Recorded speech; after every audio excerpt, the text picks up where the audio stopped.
খাগড়াছড়িতে বন্যা পরিস্থিতির উন্নতি হলেও দুর্ভোগ কাটেনি প্লাবিত এলাকার মানুষের। গত কয়েকদিনের টানা ভারী বৃষ্টি ও পাহাড়ের ঢলে সৃষ্ট বন্যায় মহালছড়ির মোবাছড়ি ইউনিয়নের একমাত্র সংযোগ সড়কের এক অংশ ভেঙে তলিয়ে গেছে।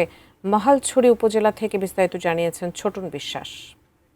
টানা ভারী বর্ষণ এবং পাহাড়ি ঢলে সৃষ্ট বন্যার কারণে এখানকার নির্মাঞ্চল প্লাবিত হয়েছিল। একই সাথে সড়ক যোগাযোগেরও ক্ষয়ক্ষতি হয়েছে।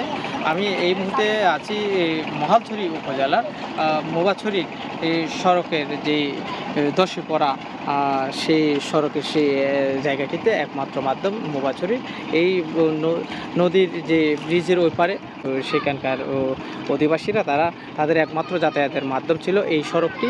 যে সড়কটি টানা বর্ষণের কারণে পানিতে এখন নিমজ্জিত আছে, যার কারণে এখানকার মানুষের যে ভোগান্তি তারা বাধ্য হয়ে নৌপথে তারা পারাপার হচ্ছেন। সে সাথে জানিয়ে রাখি তাদের সেই ঘরে এখনও যাওয়ার উপযুক্ত সময় না হওয়ার কারণে তারা এখনও অনেক পরিবার আশ্রয় কেন্দ্রে কিন্তু তারা দিন যাপন করে যাচ্ছেন।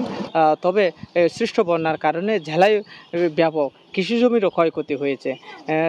এইখানে জেলা কৃষি সম্প্রসারণ অধিদপ্তরের সাথে কথা বলে যেটি জানতে পারলাম, এই জেলায় এই পর্যন্ত 1031 হেক্টর জমি ক্ষয়ক্ষতি হয়েছে।